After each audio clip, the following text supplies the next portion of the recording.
你看到了什么？有人看到2个 C， 我看到的是2只虾。这是第11代 Honda Civic Hatchback 的车尾灯。第一代 Honda Civic 诞生于1972年。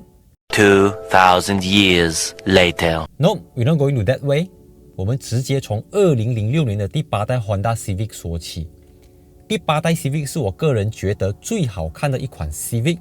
但是我说的这个第8代 Civic， 它可能不是你脑袋里面出现的那个 Civic， 因为第8代 Civic 一共有 FA、FD、FG、FK 和 FN 5个版本，有亚洲版、欧洲版、北美版、南美洲版和中国大陆版。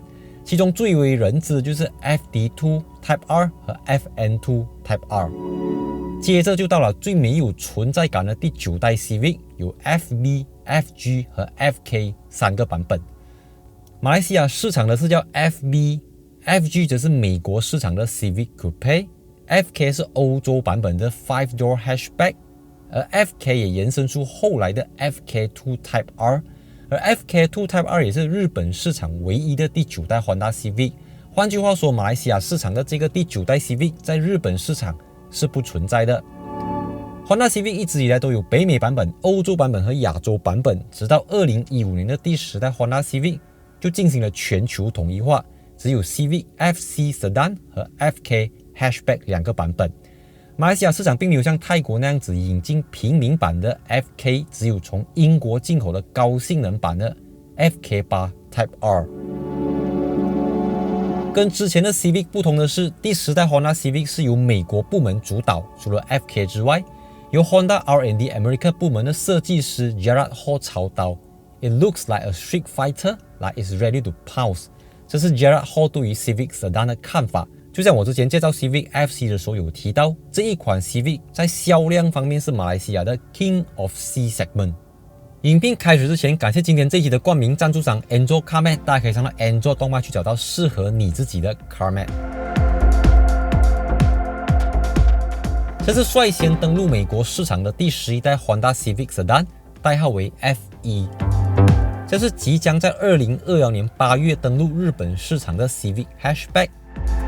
跟第10代 Civic 有一点不同的是，第11代 Civic 的开发总监是 Yosuke Sato。Civic Hatchback 的 Exterior Designer 是 Hitomaru Asano，Interior Designer 是 Yasunori Ogawa， 车体研究开发总监是 Tomoyuki Yamagami。Yosuke Sato 上说，这个第11代 Civic 的 concept 是 Sokai Civic。Sokai 的汉字是爽快，也就是 refreshing 的意思，不要把 K 念成 hash 啊。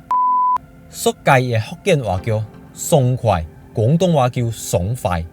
所以 Mazda 强调 Kodo 混动，Toyota 强调 Gazoo 加速，而 Civic 强调 Sokai 爽快。这听起来好像很有内涵，但其实都是非常抽象的东西。我们这种凡夫俗子哪里听得懂嘞？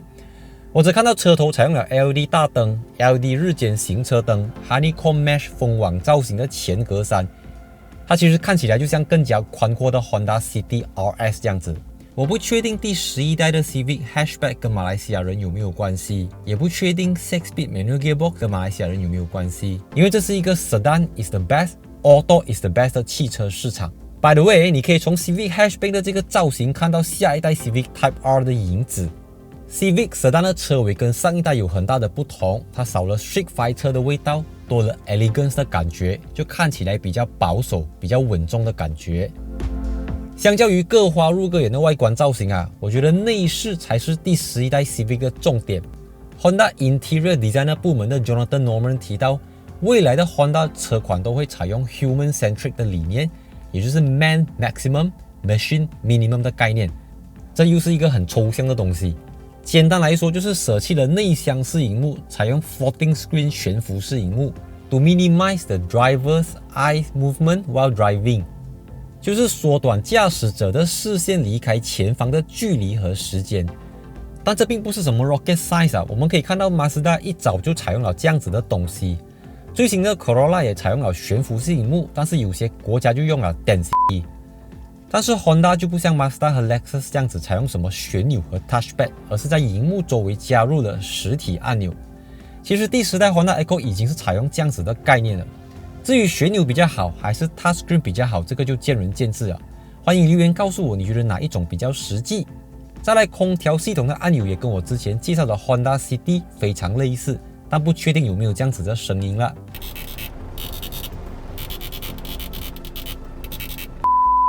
除了 Floating Screen 悬浮式萤幕之外，第11代 CV 的引擎盖下到很低 ，A 柱往前推，整个中控台都是 flat 的。白话文讲就是提升了整体的行车视野。我觉得第11代 CV 的重点就是怎样提升它的 ADASness， 像是首次加入了12个扬声器的 Bose Premium Surround Sound System， 采用了 Bose Centerpoint 2和 Bose Surround Stage 技术。全新的 Honda Body Stabilizing Seats 采用了 New Generation Seat Frame， 提升了座椅的包覆感和乘坐的舒适程度。空间方面 ，Civic Sedan 有419公升，比上一代的 Civic 少了100公升。Civic Hatchback 的话就有452公升。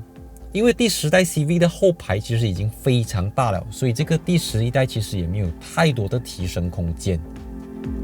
再来 ，Honda 还表示第11代 CV 的车身刚性提升了19%， 后悬挂系统的抗震表现也提升了20%，Power Steering 也进行了 Retune， 提升了它的反馈能力。